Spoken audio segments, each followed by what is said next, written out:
Is the player best positioned to be the Green Bay Packers receiver one? The player none of us are talking about?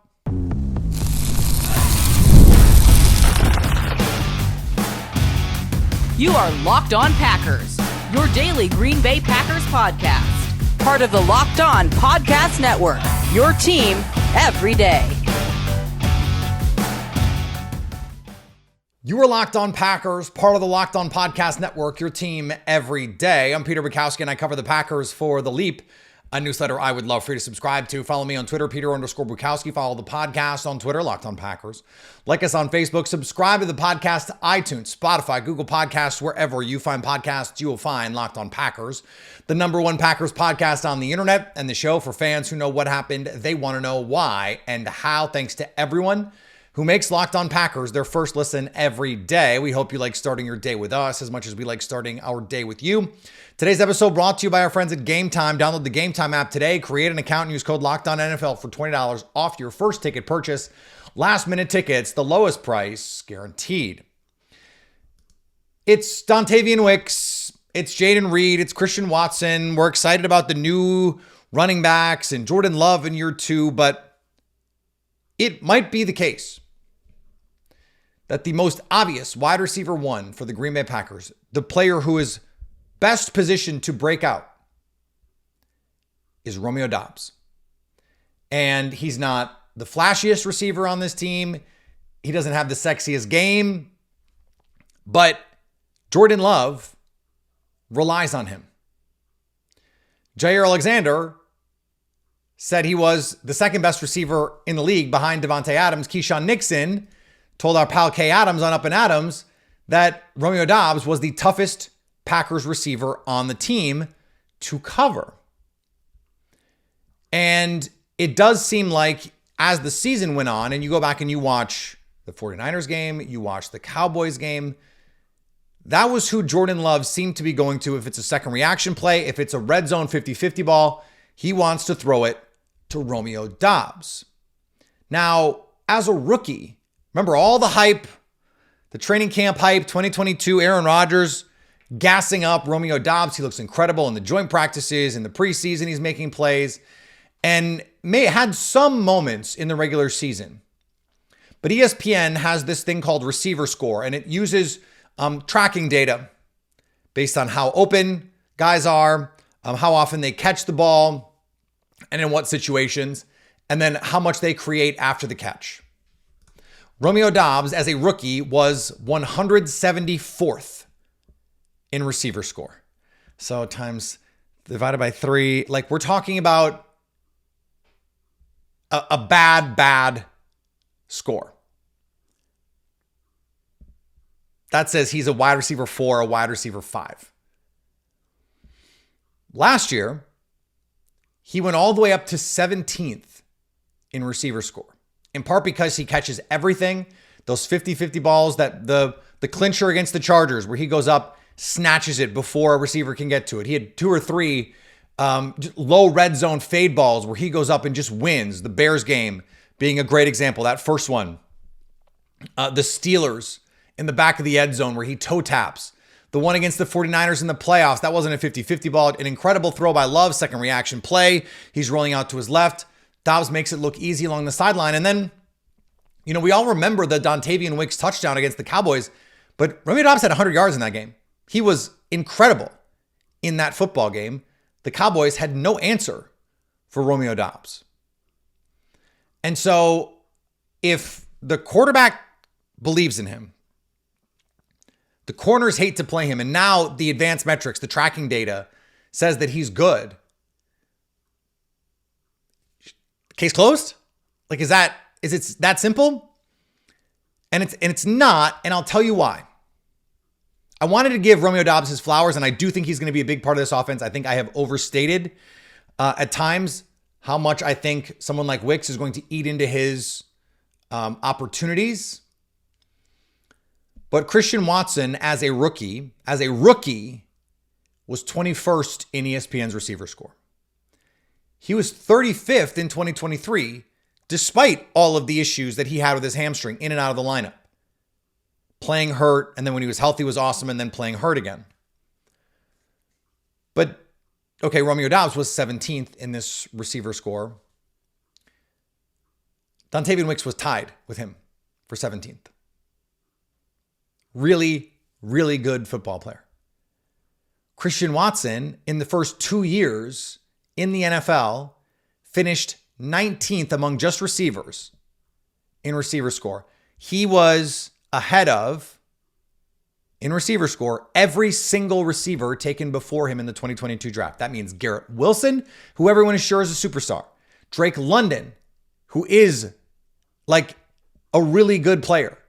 Jameson Williams, who Lions fans love. Chris Olave, who people love. Jahan Dotson, and Treylon Burks, who's been bad by like any metric. Now, George Pickens is ahead of Christian Watson, but the Packers, I don't think we're ever going to pick George Pickens. So Christian Watson is really, really good too. And we haven't even gotten to Jayden Reed, who now he was 74th in the receiver score, but set a Packers rookie receiving record and led the team in receiving, despite the fact that these other players were incredibly efficient and incredibly productive in limited action. Both Jayden Reed and Dontavian Wicks, you round it, 2 yards per route run, which is an indicator for future number one status. And if you go back and look at it, okay, Romeo Doubs was 17th. Dontavian Wicks was 17th. Christian Watson was 19th as a rookie, or 21st as a rookie, excuse me. You hear this complaint, oh, they have a bunch of 2s and 3s. Well, not by ESPN's tracking data. According to the way that they put their model together, they have 2 players who are the 17th best receivers in last year, and a player who the year before that was 21st. Those are mid wide receiver 1 numbers. There's only 32 teams. Now, some teams have 2, right? But remember I asked you how good, a couple weeks ago, I said, how good do you think, where would you rank the Packers' number 1 receiver in all of the receivers in the league? Well, Receiver Score thinks very highly of them. Now, do I think Dontavian Wicks is the 17th best receiver in the league? No. Do I think Romeo Doubs is the 17th best receiver in the league? No. But do I think it is an indicator of really good players? Yeah, I do. And so it's not as simple as just saying, well, we're underestimating Romeo Doubs and therefore he's going to be wide receiver 1. We are underestimating Romeo Doubs. And this is physician heal thyself. Like, I'm talking to myself. I'm looking in the mirror. I'm in charge of the content on the show. We have been a little bit, I think, below where we ought to be when it comes to assessing Romeo Doubs' potential in his future. If you listen to the guys across from him, they do not want the smoke. Like, Romeo Doubs in practice yesterday apparently beat Jair Alexander 3 times to the point that Ja was asking for another rep because he was just like, I can't get beat again. And Jair was like, it went from, I locked him up as a rookie to now, he's catching these 50-50 balls on me. It shows the growth. And so I think that while we are projecting year 2 of Dontavian Wicks, year 2 of Jayden Reed, the healthy Christian Watson, I think we're missing, and again, I'm including myself in this, we're missing the progress that Romeo Doubs made last year. And I think you're seeing it as a route runner. And by the way, you go back to Nevada and you talk to the people around that program. We did it last year. Yeah, last year. We did it when he was drafted. I guess that's 2 calendar years ago. They rave about Romeo Doubs. They rave about him. We had him on the show. And, he's a soft-spoken guy. He's a quiet guy. Is not going to hype himself. But the people around him are doing it. And I think we would be smart to take notice. Now, these receivers who are really good, they have been beating the Packers defense in a particular kind of way in camp. And it's something that the Packers are going to have to find answers for. I think I know what the answer is going to be. We're going to talk about it next on Locked On Packers. Today's episode brought to you by our friends at Game Time, an authorized ticket marketplace of Major League Baseball, which makes getting tickets faster and easier. Prices on the Game Time app actually go down the closer it gets to first pitch. With killer last-minute deals, all-in prices, views from your seat, and their lowest price guarantee, Game Time takes the guesswork out of buying Major League tickets. It's a great way to spend a Sunday afternoon, a Tuesday night in the summer. Let's go to a baseball game, have a couple beers, have a hot dog, some popcorn, some other junk food that you absolutely do not need, but tastes delicious and for some reason tastes better at a ball game. I don't know why that is, but it is just like objectively true. Take the guesswork out of buying Major League Baseball tickets. Get to the game with Game Time. Download the Game Time app, create an account, and use code LOCKEDONNFL for $20 off your first purchase. Terms apply. Again, create an account and redeem code LOCKEDONNFL for $20 off. Download Game Time today. Last minute tickets, the lowest price, guaranteed. Are you watching Fox Sports or ESPN on your TV all day? Have to turn down the volume with all the shouting? Make the switch to Locked On Sports today, a free 24/7 sports streaming channel programmed for you every day to bring you the biggest stories without all the screaming. Locked On Sports today brings you canvas analysis, opinions, and news, streaming 24/7 on YouTube or the free Amazon Fire TV channels app, part of the Locked On Podcast Network, your team every day.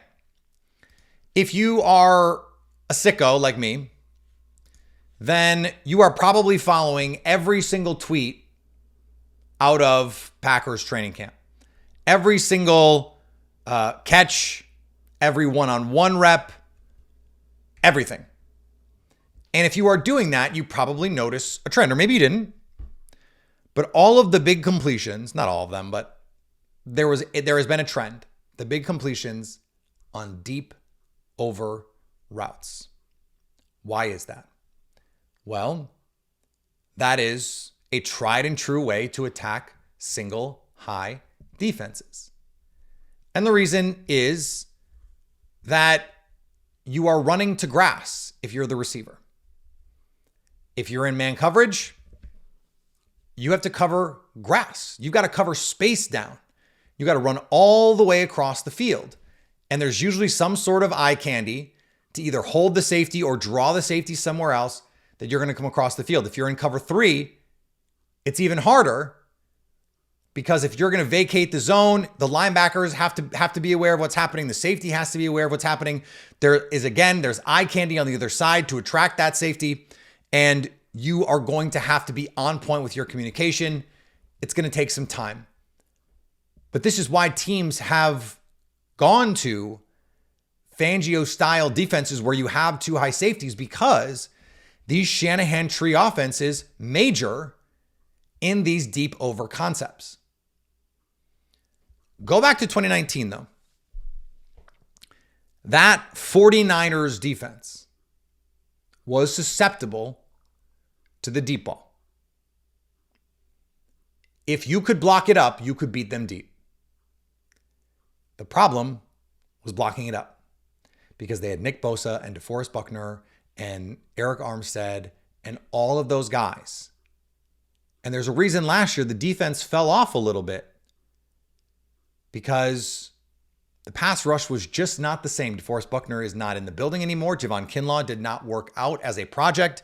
Eric Armstead, not what he used to be. They don't have that no doubt secondary pass rusher opposite of Nick Bosa. And so it's a little bit harder to hold up. It's why you saw the Packers able to get some things down the field on them. It's why you saw the Lions able to get some things down the field on them. And so what you have to counter it with is your front. Your front. You have to be able to pressure with 4, and you have to be willing to run blitz on early downs. Okay, first down, that is when teams, the Packers included, love to go heavy play action. You get in those 2 tight end sets, 2 running back sets, whatever it is, heavy personnel, you get 3 linebackers on the field, you go play action, and you're trying to hit that big over route. Or you've got the dig and the post. There are a lot of different ways to try and put single high teams in a bind. And on early downs, those play action shot plays, you can get after them a little bit. So you have to be able to rush the passer. The other part of this for Jeff Hafley is you have to be able to create turnovers because it is inherently a riskier style of play. A single high safety means less margin for error in the back end. When you have two safeties deep, you can protect the deep. You can protect that back portion of the field a little bit better. Umbrella coverage, rally and tackle, make teams go 15 plays, 75 yards. Make them throw everything underneath, and eventually there'll be a penalty, there'll be a dropped pass, there'll be a mistake of some kind, and you'll be okay. That was the Brandon Staley style. Well, if you're going to go single high, now you're creating some risk, but you're bringing a body in the box to potentially create some confusion to stop the run. So if you run the ball on first down and you get a good positive play for your defense, now it's 2nd and 10, 2nd and 12, 2nd and 8, and it becomes harder then. Teams start to get a little angsty.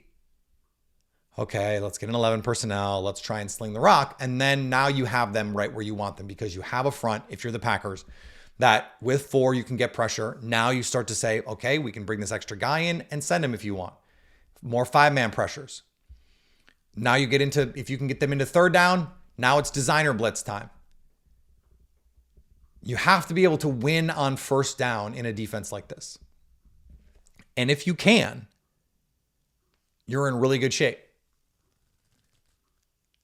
Can the Packers protect the deep portion of the field with one safety? That is going to be the question for this team.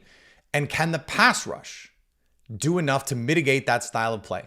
Can you create enough negative plays? And so far, the answer is yeah.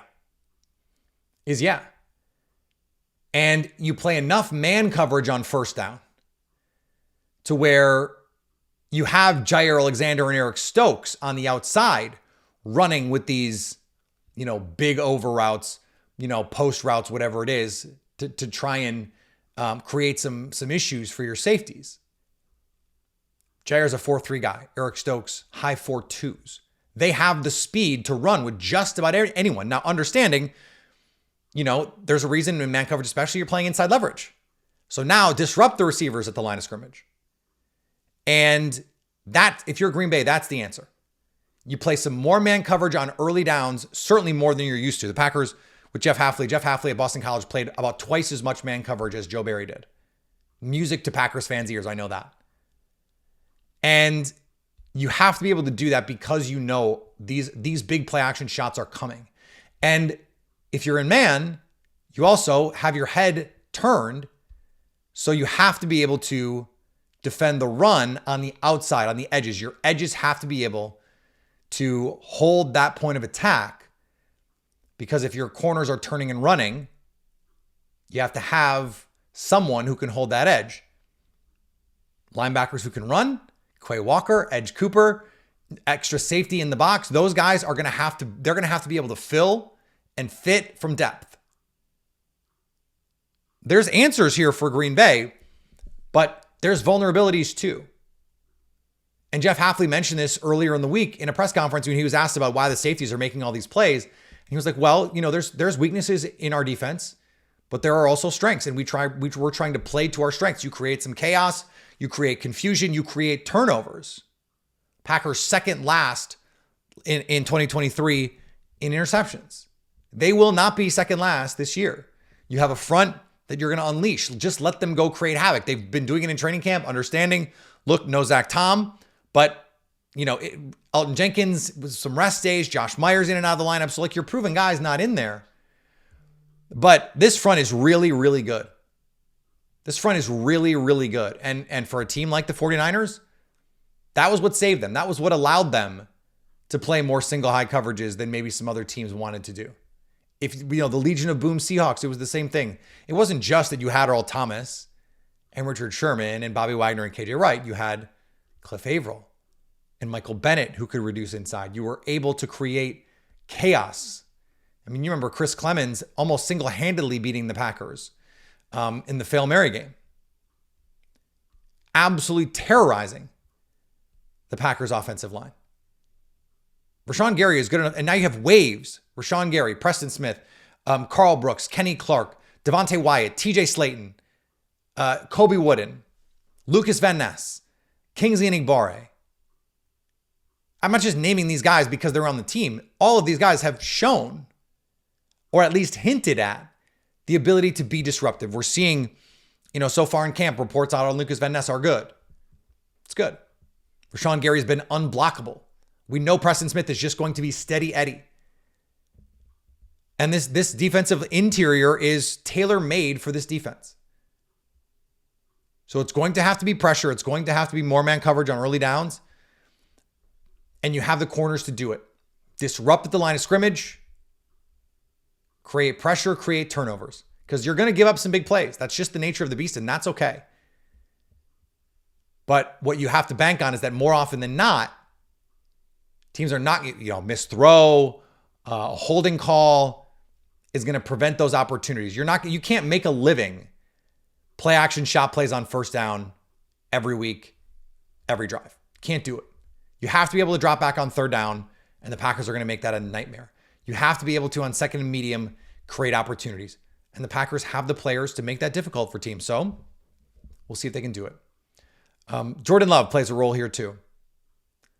And I want to talk about that next on Locked On Packers. Today's episode brought to you by our friends at FanDuel. I love sports. I love them so much. Congrats to the ladies gymnastics team, USA. They crushed it yet again. Simone Biles, former Packer great, out there crushing it in Paris. You love to see it. But the NBA playoffs behind us, NHL playoffs behind us, baseball playoffs still a ways away. October is still a ways off. October, September, or August, September. I know the months. But all you have to do is open the app and dream up bets anytime you want with FanDuel. And this summer, FanDuel is hooking up all customers with a boost or a bonus daily. That's right, there's something for everyone every day all summer long.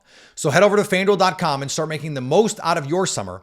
FanDuel, official sports betting partner of Major League Baseball. Thank you for making Locked On Packers your first listen today. For your second listen, enjoy Locked On NFL Scouting. The draft dudes Joe Marino and Kyle Krabs take you inside the front office, making you a smarter NFL fan every single day. Stay up to date on training camp and position battles as the season draws near. Locked On NFL Scouting is available on YouTube or wherever you get your podcasts. It's part of the Locked On Podcast Network, your team every day. So Jordan Love was named the 34th best player in the NFL by the players. They voted on that. I don't know about those rankings. I don't. I can't make fun of them and then promote them when it's Jordan Love. I don't want to be a hypocrite about it. Like Mac Jones was on this list. Jalen Hurts was number 3, either last year or the year before. So take it with a grain of salt. But Jordan Love is he's really good. If you have been paying attention to this show all summer and all spring and last fall and winter, I think that. Not new information. But go back to 2019, 2020, 2021. I had a very consistent and constant refrain.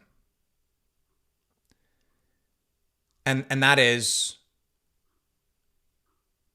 Aaron Rodgers and that offense is the best defense for a bad defense. In particular, a bad run defense. If Jordan Love in this offense, which played outstanding football in the second half, can play at that level, it just makes it so difficult for a team like the Lions or the 49ers or the Eagles to do a lot of the things that they want to do with the play action game, with some of the RPOs that they want to run. It just gets tough if you want to keep up scoring with this Packers offense that we think can be extremely potent. And the example that I always go back to is that Super Bowl in 2019, after the Packers get the doors blown off because they can't stop the run. The 49ers go in and they run it all over the Chiefs. They build a double-digit lead against the Chiefs. And what happens? The Chiefs start scoring. And the 49ers feel like, well, we got to keep scoring. Because it's Patrick freaking Mahomes and Tyreek Hill and Travis Kelce and Andy Reid. We got to score. We can't just stick to the run, first down play action. Like, that stuff is not going to be enough. There is a psychological piece of this.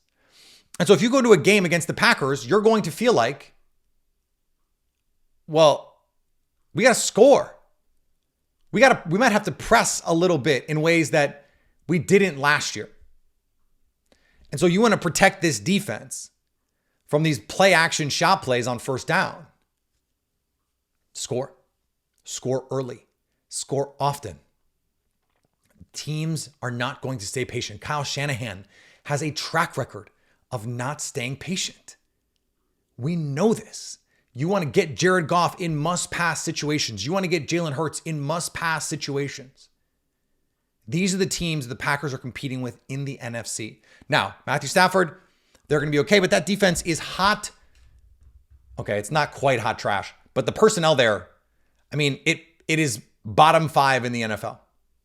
Raheem Morris is gone. Aaron Donald ain't walking through that door. So you look around the NFC and you go, okay, the teams that the Packers are competing with, if you can make them play left-handed, make them play from behind,